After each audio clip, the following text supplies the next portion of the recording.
5 August অভ্যুত্থান সফরের পর থেকেই সংগঠনের পক্ষ থেকে গোটা জাতি যেভাবে মুক্তি পেয়েছে, এদেশের সবচেয়ে নির্যাতিত দল ঠিক একইভাবে মুক্তি পেয়েছে। কিন্তু ইতিহাসের দুর্ভাগ্যজনক শিক্ষা হচ্ছে যে ইতিহাসের করুণ পাঠ পড়ে কিন্তু ওখান থেকে শিক্ষা নেয় না।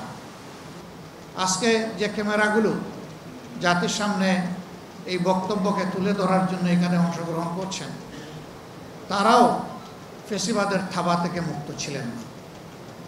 ওই সময় তাদেরকেও জীবন দিতে হয়েছে, কারাগারে যেতে হয়েছে, রিমান্ডের নামে নির্যাতন ভোগ করতে হয়েছে।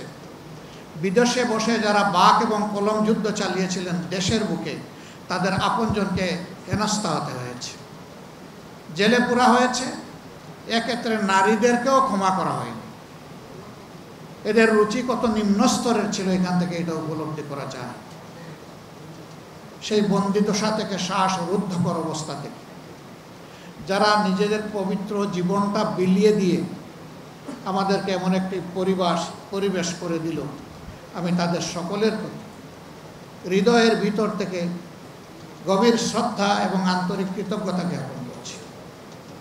মহান মাবুদের দরবারে দোয়া করি আল্লাহ তাআলা তাদেরকে শহীদ হিসাবে কবুল। সম্মানিত ভাই ও বন্ধুগণ, দেশ আমাদের সকলের, যে কথাটা আমরা সবসময় বলে আসি, কিন্তু দেশের পাহারাদারি করার দায়িত্ব নির্বিশেষে সকল নাগরিকের।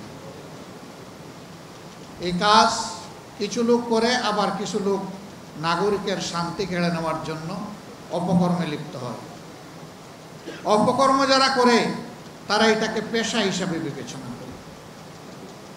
এক সময় তারা অধিকারের মতো মনে করে, আর বাকি জনগণকে তারা তাদের প্রজা ভাবে, নিজেরা রাজা হয়ে বসে।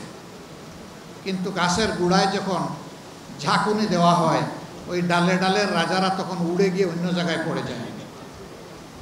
এটা গাছের তলায় পড়ে না, বহু দূরে গিয়ে পড়ে। কিন্তু ক্ষমতায় যখন থাকে তখন তারা সদর্পে অনেক দাম্ভিকতা প্রদর্শন করে। আল্লাহ তাআলা এই সমস্ত দাম্ভিকদেরকে ছাড় দেন, কিন্তু আল্লাহ তাআলা ছেড়ে দেন না। অতীতের এইরকম স্বৈরাচার ফ্যাসিস্ট যারা ছিল, তাদের নাম বিভিন্ন ধর্মগ্রন্থেও অঙ্কিত হয়ে আছে। একই পরিণতি সবার ভোগ করতে হয়েছে। কিন্তু ইতিহাসের দুর্ভাগ্যজনক শিক্ষা হচ্ছে যে ইতিহাসের করুণ পাঠ পড়ে কিন্তু ওখান থেকে শিক্ষা নেয় না। আবার যে জাতি তার বীরদেরকে, জ্ঞানীদেরকে সম্মান করতে জানে না, আল্লাহ রাব্বুল আলামিন এই জাতিকেও সম্মানিত করেন না। আমাদের জাতির ইতিহাস বিস্মৃতির ইতিহাস, বিকৃতির ইতিহাস। এই ইতিহাস অনেক সময় রচনা হয়েছে বহু পরে। ইতিহাস লিখতে গিয়ে অনেকে কাব্য রচনা করেছেন, গল্প রচনা করেছেন, যার যার মতো করে। ইতিহাসের জায়গা থেকে ইতিহাসকে সরিয়ে নিলে এটা আর ইতিহাস থাকে না।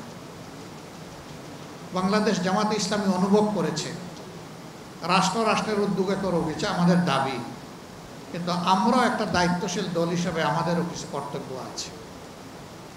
আমরাও এই আন্দোলনে শরিক ছিলাম। এই আন্দোলনের মাধ্যমে গোটা জাতি যেভাবে মুক্তি পেয়েছে, এদেশের সবচেয়ে নির্যাতিত দল ঠিক একইভাবে মুক্তি পেয়েছে। সুতরাং এই দলেরও কিছু কৃতজ্ঞতা আদায় করার প্রয়োজন আছে। আমরা শহীদ পরিবারগুলোর কাছে গিয়েছি নিজেদেরকে প্রশান্তি দিতে, তাদের প্রতি সম্মান জানাতে। দোয়া করতে যাইনি, দোয়া নিতে গিয়েছি। কারণ তারা বড়ই সৌভাগ্যবান যে তাদের পরিবারের সদস্যকে জাতির জন্য, আল্লাহর জন্য তারা উপহার দিয়েছে। এই পরিবারগুলোকে আমি গভীর কৃতজ্ঞতা জানাই, অভিনন্দন জানাই। আল্লাহর দরবারে দোয়া করি আল্লাহ তাআলা তার গায়বী খাজানা থেকে প্রশান্তি দিয়ে তাদের সমস্ত হৃদয়কে পরিপূর্ণ করে দিন।